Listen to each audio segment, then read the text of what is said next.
one of the issues that has come up, I've talked about some of this in the radio interviews I've done and some of the TV interviews I've done over the course of the last couple of weeks, seems to be coming up in the context of COVID. And the issue is this: on the left, the people on that side of the aisle, characterizing themselves as liberals or progressives, or more broadly, if they have any political affiliation from a party perspective, Democrats, are talking about COVID as a public safety, public health issue, and therefore starting to talk about mandating vaccinations, or alternatively having a vaccination passport that folks would carry around with them in order to get onto airplanes, get into venues, travel to foreign countries, in terms of the passport. And alternatively, it could come down to keeping or getting a job. So you might have some sort of vaccination requirement, as we've seen at the Methodist system in Houston recently. That's given rise to litigation on the part of the nurses and other healthcare workers, about 160 of them, who have been suspended from their jobs because they have not gotten the vaccination. On the other side of the aisle, people who are considered as libertarian or independent or Republicans, if they have a party affiliation, are considering this a limitation of their own rights, or really, if I am more direct about it, they say that the left just wants to control us, that it's all about advancing the role of government, that is a regulatory issue, and it's overreach, and it violates their rights in some way. And I want to frame the issue in a little bit of a different way. I think that there's a conversation underneath of these exchanges that I think is more important. And I think that the exchanges become what I would characterize as intellectually lazy. If you're throwing attacks at people in the context of a defense or an argument, and you're saying you just want to control me, that doesn't feel particularly sincere or helpful in advancing the discussion. To say you don't believe in science if you haven't gotten the vaccination, or if you contest Dr. Fauci's issues or his standing on something, also seems to be very intellectually lazy. So let's see if we can find out what really is going on. And I'm going to tee it up. I don't have all the answers, nor do I pretend to, but I do want to tee up the question in a different way. Our nation has been facing and dealing with a tension since its inception. And the tension is between the rights of the individual and the rights of the collective, meaning the rights of the group or the population at large. And we started this conversation. In fact, our government was formed in a way with two legislative houses, if you will, followed by an administrative or executive branch approval required in the absence of a veto override to pass laws. And the reason for that was in part because there was a sense that any law passed was necessarily an abrogation or a compromise or a limitation on individual liberty.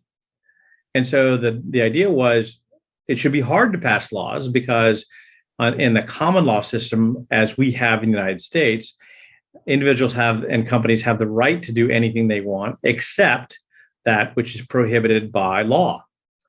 Now, by contrast, in civil law countries, it's exactly the opposite. You only have the right to do those things which are expressly permitted by law or in rights that have been granted through law or regulation or statute. So what would be examples of civil law countries?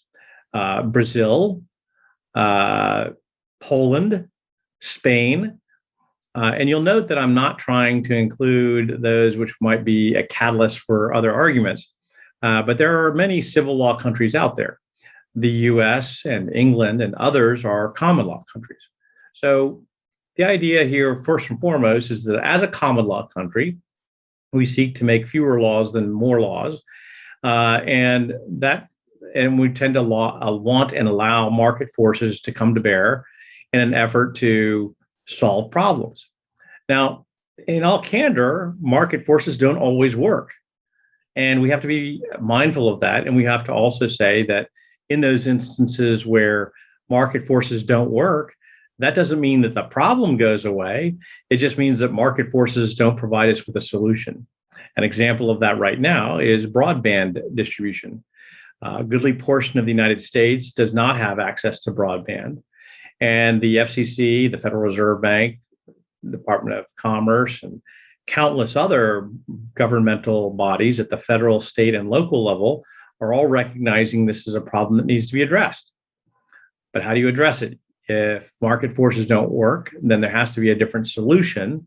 And it may be a tapestry of business models that need to be employed to get broadband extended to more people so that more people can not only access the web through broadband speeds, but as importantly, have access to healthcare, education, jobs, and every other element of the contemporary economy. So backing up to the issue of the day with regard to COVID and how this relates to the bigger question, the issue in my view is the dynamic tension between the rights of the individual versus the rights of the collective. So we found a number of instances, and the easy one from a health perspective is to talk about smoking. We don't allow people to smoke in planes, in restaurants, in bars. And the reason we don't allow that is because it's been determined that the adverse consequences of secondhand smoke are such that it can cause problems for those who are not smokers themselves and don't have the ability to protect themselves from secondhand smoke from those who are smoking nearby. So we've made a decision as a country that in the vast majority of instances, you're not allowed to smoke in planes, restaurants, and bars. Now, at the other end of the spectrum, we've got a question around having vaccinated over half of the adults in the United States right now. Another 10% of the adults in the United States have had COVID already, which means they have antibodies. So we're probably between 60 and 70% of the population. There's probably 5 to 10% of the population that has a natural immunity to COVID. And then there are a group of people who probably shouldn't be vaccinated for medical reasons and countless other reasons. So, for example, should children be vaccinated? Well, we don't know that they have a particular immediate threat from COVID, and the adverse consequences to children seem to be fairly insignificant. Yes, they can happen, but it's very rare, less than 1% of the time.